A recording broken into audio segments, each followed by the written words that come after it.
Okay, so what I did first was I took the oxtail and the beef tendons and I boiled it to clean it. And now it's just sitting there waiting to be put in the IP later.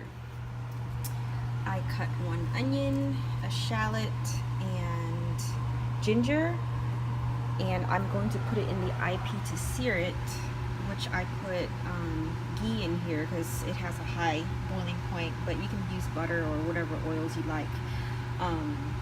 And then I'm going to sear it in here in the IP on the sear function. And then with this bag that I buy at 99, you dump it into a pan, no oil, anything, just basically toasting the seasonings. And then if you want it more flavorful, I actually buy extra anise and also extra cinnamon that I buy at the store that I always keep on the side, and I add more in there so that it could be so it can have more flavor. So now I'm gonna go ahead and put these into sear.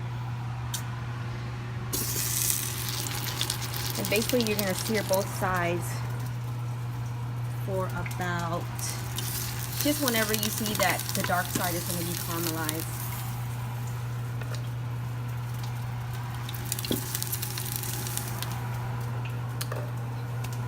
And I'm going to wait for them to sear, and I'm going to flip it both sides, and then I'll continue the video. Okay, so the onions and the shallots and the ginger has been searing on each side for maybe 4 minutes, I would say, 3 to 4 minutes. You can see how it looks.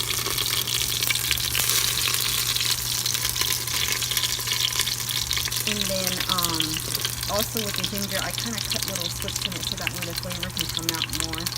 But they're both toasted. And then at the end, I take a paper towel and I wipe up the excess ghee, so that way I can get ready to pour the water and my meat in. So you just kind of wipe it up.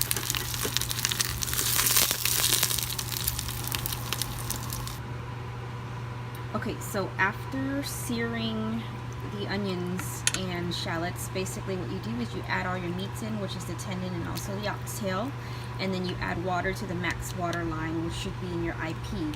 And usually I would go ahead and add the seasoning and also these as well in there with the bag that they give you. You put these in here and then you drop that in the water. But since it's with beef, it's going to take about 50 minutes to cook. But usually if it was chicken, then I would just go ahead and add it all in. So I'll do the seasonings in another video after this. So I'm going to close it. And go pressure cook.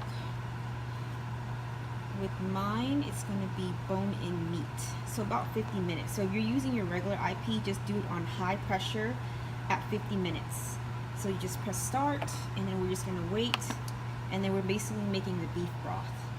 Once it's done, I'm going to go ahead and check on the meat and add the seasonings to it. So while I'm waiting for the meat to cook in the IP, I will go ahead and take the pho noodles, and you're going to take it out of the bag and just place it in a bowl of water until ready to cook later on. The veggies that you're going to use is going to be the bean sprouts. Clean those, basil, clean those, and also chop the green onions and cilantro into small pieces. And an onion for you to go ahead and slice up as well, and to put in the broth later on. And you can also add jalapenos or saw leaf veggies if you like to the pho, but this is the veggies that I'm going to be using today. Now that it's all done and the pressure has been released, and it's optional, but I would go ahead and skim off the top layer of fat.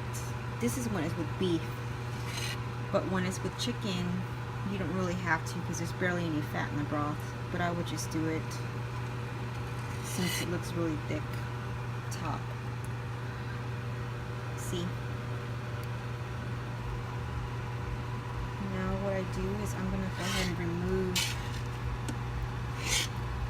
the onion and all the shallots to get that out of the way. And I place them in this basket so that way if there's any excess water I can place it back in the broth because I don't want to waste any of the broth. So here's the shallot. And then you also take out the tendon. It looks really soft and done.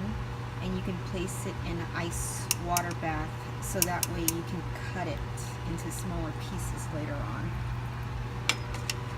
And I think the meat is just about done as well. It looks pretty tender. I just transferred all of the contents from the pressure cooker into this pot right here for later on, so because we're not eating right away yet, so I need to reheat it up. So now what I'm going to do is I'm going to take this bag with our spices and I'm going to stick it in here. It usually only takes about 15 minutes for the flavors to really seep through the broth. And now as for seasoning, for 6 quarts, which is one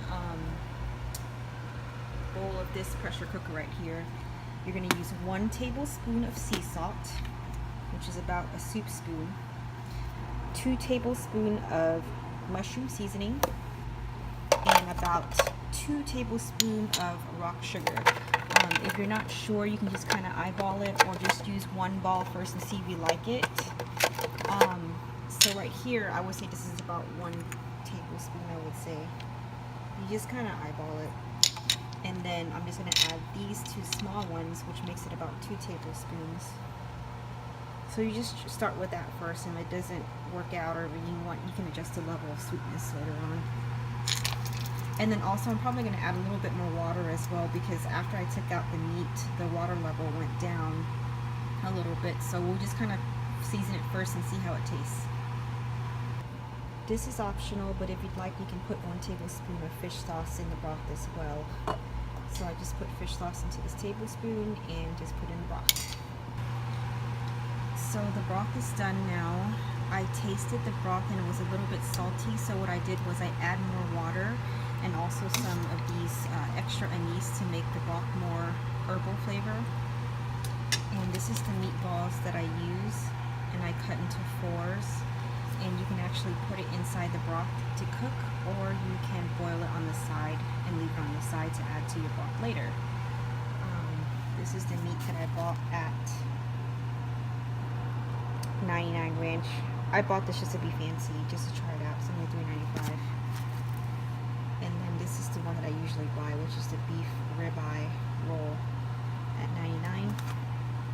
All the veggies are are cut. There's the tendon, clean the basil, and clean the bean sprouts, and ready to eat.